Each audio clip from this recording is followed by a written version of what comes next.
तो आज हम मेनू के हिसाब से क्लासेस को शुरू करते हैं। अभी तक जो हमने सीखा, हमने डेटा सिलेक्शन सीखा, हमने आपके साथ बताया कि कैसे फॉर्मेटिंग की जाती है, फॉर्मेट कैसे बनता है, इसके बारे में जाना, राइट। अब जो है हम यस सर। एक्सेल के अंदर मेनू के अंदर जो ऑप्शंस पड़े हैं उन ऑप्शंस को हम समझते हैं। तो शुरुआत करते हैं फाइल मेनू से। जब फाइल पे आप क्लिक करेंगे तो फाइल के अंदर सबसे पहले आपका होम आता है। होम के अंदर ए न्यू आएगा, उसके अलावा यूज की गई टेम्पलेट का लिस्ट होगा। इसके बाद यहाँ पे आपकी recent file, favourite file and share with me होगा। अब क्या होता है, रिसेंट फाइल का मतलब हुआ जो रिसेंटली आपने ओपन किया है। कई बार क्या होता है कि हम एक्सेल फाइल सेव करते हैं और भूल जाते हैं कि हमने फाइल को कहाँ सेव किया। तो आप रिसेंट में जाके देख सकते हैं, क्योंकि रिसेंट में लास्ट ओपन फाइल विथ आपको इसका ये भी दिख जाता है। जैसे यहाँ डाउनलोड में है, डाउनलोड में है, ई ड्राइव में है, ये मेरे वन ड्राइव में है, दिख रहा है ना। Yes sir. तो यहाँ से देख सकते हैं। फेवरेट का मतलब क्या हुआ कि कई बार क्या होता है, कुछ फाइल को मुझे बार बार ओपन करना पड़ता है। तो बार बार ओपन करते समय अब हो सकता है कि लिस्ट में हो या लिस्ट में ना हो, तो लिस्ट से हट जाए, क्योंकि रिसेंट लिस्ट तो ये चेंज होते रहेगा ना। जैसे जैसे फाइल आप खोलते जाएंगे ऐसे ऐसे लिस्ट ये चेंज होता जाएगा। तो हम फेवरेट में आएंगे और फेवरेट में ये जो स्टार दिख रहा है यहाँ पे, जैसे जिसको हमें मुझे फेवरेट करना है उसके आगे इस तरह से स्टार लगा दीजिए। स्टार लगाते ही वो फेवरेट वाले लिस्ट में चला जाए।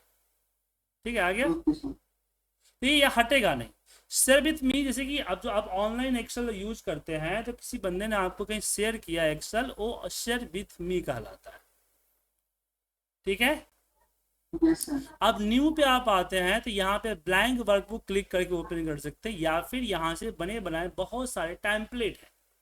अब टेम्पलेट क्या, मान लीजिए कुछ ऐसा बनाने के लिए बोला गया जो आपको पता ही नहीं। जैसे आपको बोला गया बैलेंस शीट बनाओ, क्या बनाओ, बैलेंस शीट। Balance sheet. तो आपने यहाँ ये जो नीचे यहाँ सर्च वाला जो ऑप्शन दिख रहा है यहाँ पे सर्च किया बैलेंस शीट, शीट ऐसे कीवर्ड सर्च करेंगे तो माइक्रोसॉफ्ट आपको यहाँ पे बहुत सारे रिजल्ट देगा, जिसमें बैलेंस शीट से रिलेटेड, देखिए बेसिक बैलेंस शीट दिखा है आपको यहाँ पे। Yes sir.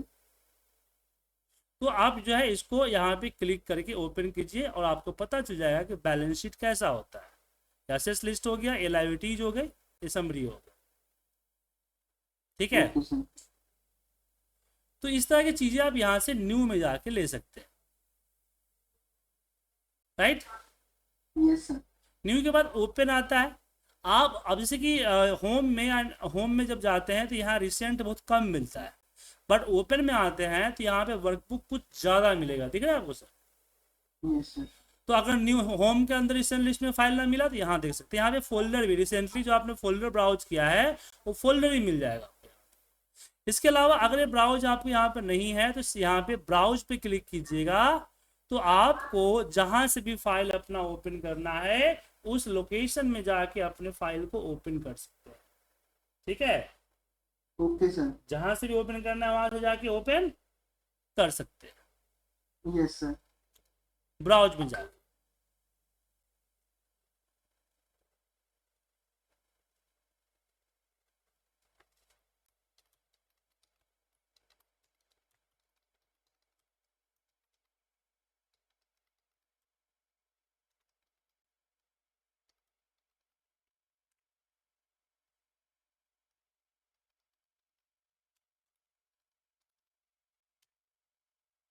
अब यहाँ पे आगे बढ़ते हैं।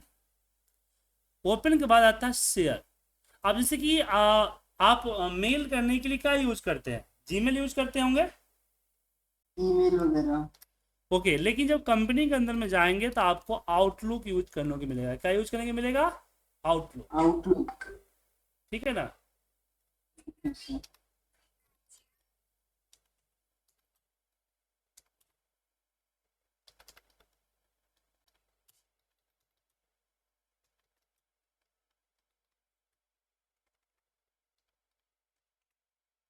ठीक है। तो अभी क्या होता है कि मुझे अगर ये फाइल मेल करनी है तो पहले मुझे क्या करना पड़ेगा, सेव करना पड़ेगा। क्या सर, पहले क्या यस करना सर। होगा, सेव। सेव करना पड़ेगा। सेव करने के बाद फिर उसको अटैच करके भेजना होगा। Yes sir. लेकिन मैं यहाँ पे अगर कर दूं शेयर और शेयर में अगर ईमेल वर्कबुक पे क्लिक करूं तो ये देखिए आउटलुक ओपन हुआ और यहाँ पे अटैचमेंट सेव हो गया। मुझे फाइल को सेव एज करने की जरूरत नहीं है, बड़ी काम की चीज़ है सर। ऑफिस में क्या होता था कि हम रिपोर्ट्स बनाते थे और उसको हमें भेजना होता था, तो हर बार रिपोर्ट अब होता है कि हम एक फाइल के अंदर 20 रिपोर्ट बनाए, 20 सीट हुए, तो 20 सीट को 20 अलग अलग लोगों को भेजना है, तो मुझे 20 अलग अलग फाइल बनाने पड़ जाते थे, जो कि अननेसेसरी बनता था बस मेल सेंड करने के लिए। उसके बाद में तो हम लोग क्या करते थे, उसको न्यू वर्कबुक में कॉपी करके जस्ट सेंड कर देते थे, और जब फाइल सेंड कर दिया तो फिर इस फाइल को हम डिस्कनेक्ट कर देते मतलब कि बिना सेव की क्लोज कर देते, डिस्कार्ड कर देते। ठीक है, ओके सर। इससे क्या होता था, हमारा बहुत सारा समय बच जाता था। तो ये हमारा शेयर है। अब शेयर में एक चीज है कि आप बाई मेल अटैचमेंट भेज सकते हो या फिर पीडीएफ में भी कन्वर्ट करके भेज सकते हो। ठीक है, यस सर। अब इसमें शेयर के बाद यहाँ पे न्यू हो गया शेयर। अब आता है इन्फो।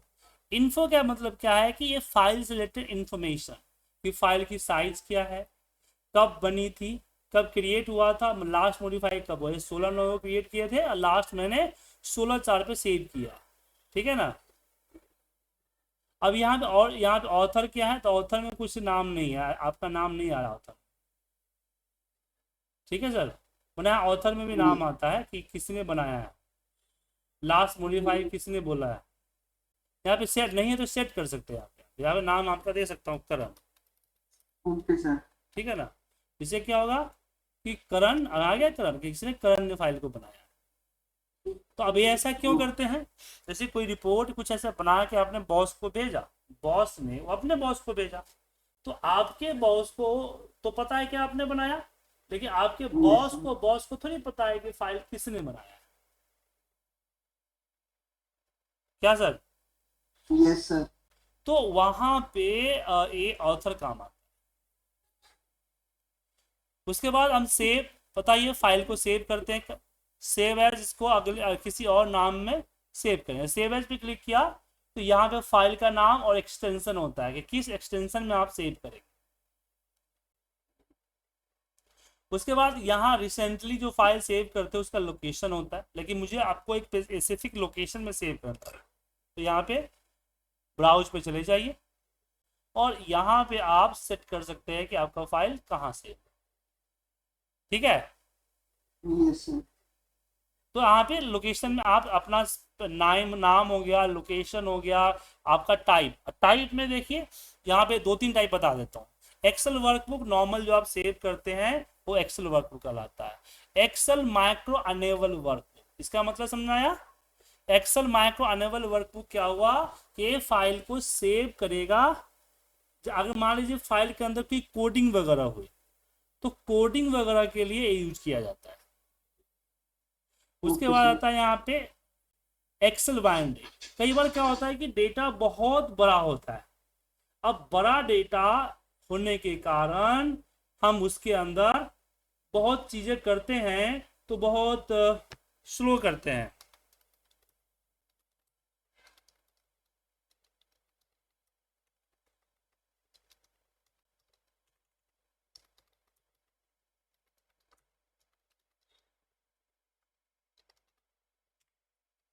ठीक है, बहुत स्लो करते हैं। तो ऐसे केसेस में हम बाइनरी फॉर्मेट में सेव करते हैं। बाइनरी फॉर्मेट में सेव करने से आपकी फाइल कुछ हद तक फास्ट हो जाती है। ठीक है, यस सर। उसके बाद आता है प्रिंट। फाइल को प्रिंट कर सकते हैं। अब प्रिंट करते समय क्या ध्यान रखिए कि आपको कितना कॉपीज बनाना है, कौन सा प्रिंटर है आपका। ठीक है, उसके बाद आपको एक्टिव शीट प्रिंट करनी है, पूरा इंटायर सिलेक्शन या पूरा का पूरा इंटायर वर्कबुक में फाइल। जैसे मुझे सिलेक्शन एरिया को करना है, इसी सिलेक्टेड एरिया है ना, इसी को प्रिंट करना है, तो हम इसको सेलेक्ट कर लिए और फिर हम इसके प्रिंट में जाएंगे तो यहाँ सेलेक्ट करेंगे सिलेक्टेड एरिया, तो सिर्फ सिलेक्टेड एरिया ही प्रिंट होगा। अब सिलेक्टेड एरिया कई पेजेस का है, तो यहाँ पे किस पेज से किस पेज तक करना चाहते हैं, इसको अगर ब्लैंक छोड़ दिया तो सारे पेजेस प्रिंट हो गए। अब कोलेट, जैसे मान लीजिए 5 पेज का है और आपने इसकी 5 कॉपी निकाली, 5 पेज का और 3 कॉपी निकाले, तो 3 कॉपी लेगा, कोलेट करेगा, पहले पहला पेज, दूसरा पेज, तीसरा पेज, चौथा पेज, पांचवा पेज, फिर निकालेगा, इस तरह से करेगा। ठीक है, लेकिन हम कोलेटेड कब यूज करते हैं, जब हमें प्रिंट थोड़ी बहुत पेजेस की होती है, तब ज्यादा पेजेस को अनकोलेटेड करना पड़ता है। अब आपको पोर्ट्रेट चाहिए, लैंडस्केप चाहिए, ये सेलेक्ट कर सकते हो। पेपर कौन सा पेपर लगा है, पेपर की साइज दे सकते हो। मार्जिन, मार्जिन कैसा होना चाहिए, आप यहाँ सेलेक्ट कर सकते हो। मार्जिन होता है कि लेफ्ट राइट से कितना छूटे, वो सेट कर सकते हो। ठीक है, स्केलिंग, कई बार क्या होता है कि प्रिंट जो है एक पेज पे फिट नहीं होता है, तो यहाँ से आप करेंगे ना फिट वन पेज, तो उसको छोटा करके वो आपको एक पेज पे प्रिंट कर देगा। छोटा करके क्या करेगा, एक पेज पे प्रिंट कर देगा। ठीक है, ये आपका। अब एक्सपोर्ट आता है, इसको आप एक्सपोर्ट करना चाहते हो पीडीएफ में या कोई और फाइल टाइप में, तो सेव एज ही होता है एक तरह से, और क्लोज करेंगे तो फाइल क्लोज हो जाएगा। अब नीचे आता है अकाउंट। अकाउंट में क्या होता है कि आप ये कर सकते हैं कि आपका माइक्रोसॉफ्ट का कौन सा वर्जन डला है वो चेक कर सकते हो। आपने वन ड्राइव की कौन सी आईडी लगा रखी है वो चेक कर सकते हो। यहाँ पे एक्सेल अपडेट कर सकते हो। देखिए एक किसके लिए होता है, जो पायरेटेड नहीं होता है उसके लिए होता है। ठीक है ना। फीडबैक, अगर माइक्रोसॉफ्ट को कुछ फीडबैक देना चाहते हो, जैसे कोई चीज़ आपको लगा कि इसमें और इम्प्रूवमेंट होना चाहिए, तो कंप्लेन, रिपोर्ट या सजेशन आप यहाँ से दे सकते हैं। ठीक है, फिर आपका यहाँ ऑप्शन पे आते हैं। ऑप्शन क्या होता है, एक्सेल की सेटिंग होती है। अब बोलेंगे सर पहली क्लास में एक्सेल की सेटिंग सिखा रहे, पहले दूसरी क्लास में एक्सेल की सेटिंग सिखा रहे। देखिए एक्सेल की सेटिंग सबको चेंज नहीं करना है, आपको थोड़ी बहुत आपको जानना जरूरी है। जैसे कि यहाँ एडवांस, या इसमें एडवांस के अंदर जब हम प्रेस करते हैं कर्सर डाउन जाता है ना, तो यहाँ से आप लेफ्ट कर सकते हैं। तो यहाँ जो चीज़ें हैं जिसको क्लिक करेंगे वो हट जाएगा, जो क्लिक करेंगे वो आ जाएगा। लेकिन ये सब चीज़ें आपको नहीं देखनी, छेड़छाड़ नहीं करनी है बेसिक में। कि आपको ये दिखे एडिट कस्टम लिस्ट, ये जरूरी है। ये क्यों जरूरी है, देखिए क्या है, जैसे कि आप लोग आप अपने एक्सेल सीट में जैन लिखेंगे और नीचे ड्रैग करेंगे तो जैन 5 आ जाएगा, आ जाता है। संडे लिखते हैं, आ जाता है। बट इसके अलावा कुछ नहीं आएगा। देखिए मेरे सिस्टम में अगर मैंने लिखा पूजा, तो देखिए पूजा का नेम आ जाएगा। हमने लिखा यहाँ पे नोएडा, तो यहाँ से सिटी लिस्ट आ जाएगा। ठीक है, हमने लिखा SBI, तो बैंक लिस्ट आ जाएगा। ये क्यों है, कैसे आ रहा है, वो बेसिकली हमने ऑप्शन के अंदर एडवांस में हमने यहाँ पे एडिट कस्टम लिस्ट के अंदर हमने वो लिस्ट बनाई हुई है, देखिए। ठीक है, ओके सर। तो आप भी न्यू लिस्ट पे क्लिक करके लिस्ट बना सकते हो। क्यों जरूरी है, कई बार क्या होता है कि जो हम चीजें एक एक करके टाइप करते हैं ना, यस सर। या कहीं से कॉपी पेस्ट करते हैं, तो ऑफिस के अंदर में कई बार ऐसी सिचुएशन आती है कि हमारे पास कुछ ऐसे लिस्ट होते हैं जो कहीं से हम कॉपी पेस्ट करते हैं या फिर हम नोट कर या फिर टाइप करते हैं। तो ऐसे केस में वो लिस्ट तैयार करेंगे, जैसे कि मैनेजर लिस्ट, अपने स्टाफ की लिस्ट, कस्टमर लिस्ट। ठीक है ना, ऐसे लिस्ट आप तैयार कर सकते हैं। Okay okay sir.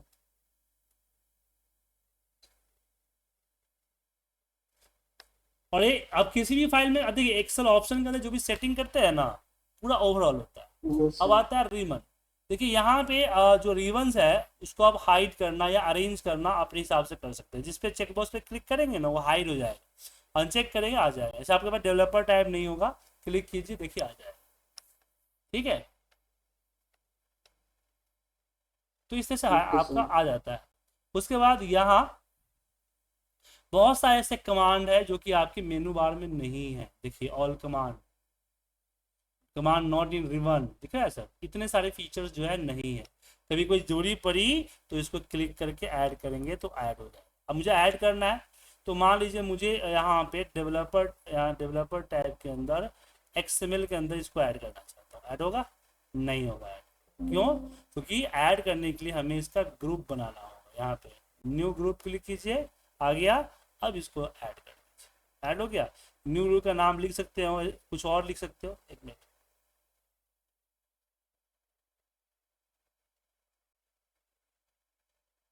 कुछ रीनेम कर सकते हैं, यहाँ से रीनेम दिख रहा है ना, इसको रीनेम कर यस सर। सकते हैं। ओके कीजिए, यहाँ देखिए डेवलपर के अंदर ये आ गया आपका न्यू ग्रुप, फीचर आ गया।